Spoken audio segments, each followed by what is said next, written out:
Hello, everyone, and welcome back. Hard work alone does not guarantee your success in life. Our reflection point for today came about when I was looking at the local news. In the country where I live in, the Philippines, there has been considerable backlash lately towards our own politicians, mostly because of recent issues in the misuse of public funds, systemic and very blatant corruption, ghost government projects, etc. The works. And peculiar to our country, and perhaps it's not exclusive to the Philippines, but in our nation, majority of our politicians, I would say maybe 8 out of 10, come from already established political families. They come from political dynasties. And many of the politicians in power in the Philippines are, of course, there are many exceptions, but majority, obviously, mostly just came to power, nothing more, for no other reason than their name. You see, political families usually control a particular locale, a particular province, and of course, not to blame the voters. It's not entirely just their fault. Of course, it's partly theirs also, partly ours. But in many territories in the Philippines, many voters will automatically vote for a person if their name rings a bell, even if that name may not necessarily be savory or associated with cleanliness. No? If the name rings a bell, and of course, the name will ring a bell if it's associated with a political family or a political dynasty, most likely you will be raking in the votes. And many of our politicians simply came to power because of their name, like a sort of birthright, an inheritance. Many of these politicians actually did not even finish school. Some did not even go to college to begin with. Their backgrounds are not in political science, in management, nothing. They basically just inherited their positions. And of course, this system of patronage is not exclusive to the political sphere. In Philippine healthcare, in Philippine medicine, this happens many, many times. In fact, although of course, many hospitals, many healthcare institutions will profess that their method of selecting new doctors is purely objective, but everyone knows that it's not. If you are a son or a daughter of the hospital owner, the hospital stockholder, you can bet your ass that you will most likely get in to that hospital ahead of everybody else, even if there are many more objectively more capable applicants than you. And I'm sure some of you can also relate and resonate with this, perhaps in your own corporations, in your own organizations. Perhaps you have been sidelined by somebody else over a promotion because that somebody else is the child of a head honcho, a company stockholder.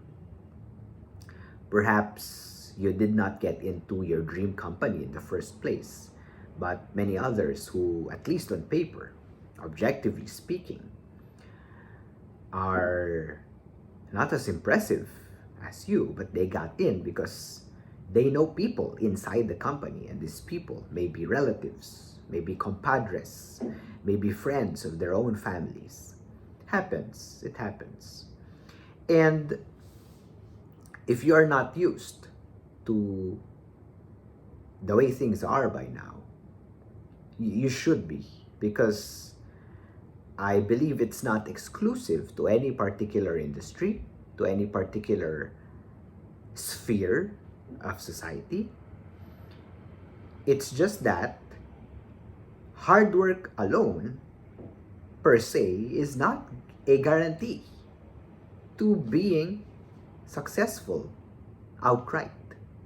There are many, many more ingredients needed to make one successful. And again, our definition for success is the material, the social one. Of course, because if you are a religious, if you are a priest, for example, or if you are an academic, a humanitarian who barely thinks about money, for whom money is but an accessory, you don't really think about it too much, then your definition of success will be different. It will not be the one which is conventionally peddled by our society.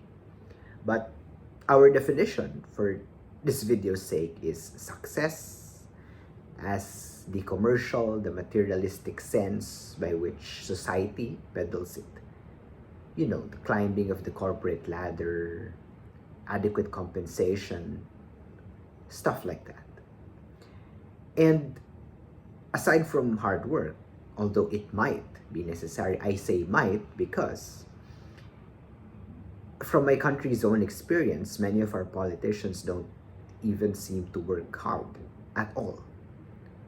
Heck, we're not even sure if most of them are working. Seems like they're just putting up a show most of the time.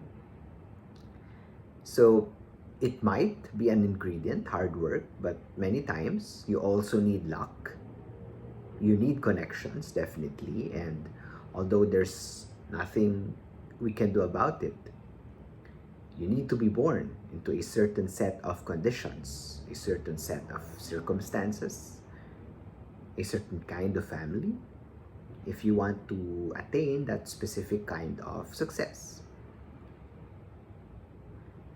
And I think the sooner we come into terms with this, the better it will be for ourselves, for our sanity, for our overall health, because that is just the way things are. I'm sure you've all heard of the story of extremely hardworking, extremely polite office workers who are always snubbed for the promotion in favor of other people who do not work as hard, as much, but these are people who just happen to know the top guns, the bosses in the company, and so they are intuitively favored. And that's just the way things are. And the reason why I perhaps would like to share this with you is, number one, it would ask each of us personally, whether or not, in spite of all of this, we would still like to adopt this socially defined notion of success, the commercial, the materialistic definition of success. Despite this, is it still the kind of success we want to aspire to? The kind of success we want to adapt? Or perhaps, is there a different definition, a different kind of success which we instead would like to adopt for ourselves? Not which is based on patronage, on connections, on who you know, but a kind of success which is simply based on your own volition, based on your own definition, based on your own peace. And the second reason, the second notion is perhaps these circumstances force us to reevaluate and really ask ourselves, given this, is it really worth it to die, to slave over your job? Is it really worth it to give your all, to give yourself, the entirety of yourself to your career, despite knowing that hard work alone will not guarantee your success in that endeavor? Perhaps we shouldn't be working as hard as we thought we should. And third, to think about it, perhaps society is peddling us this definition, this kind of success, this material, this commercial definition of success, that of getting a huge house for ourselves, getting a sports car for ourselves, climbing the corporate ladder, extremely good compensation, is because society wants us to remain staying as cogs in the wheels of capitalism, in the wheels of production. Perhaps it wants to peddle us this definition of success so that we will never leave the system, so that we will continue and keep on being good boys and good girls, and being good workers for the powers that be, for the capitalists. And that's our thinking point for today. If there is at least one thing which perhaps you can take home, it's that should you really be working as hard as you think you should? Thank you everyone for watching, and I'll see you again in our next video. Stay safe.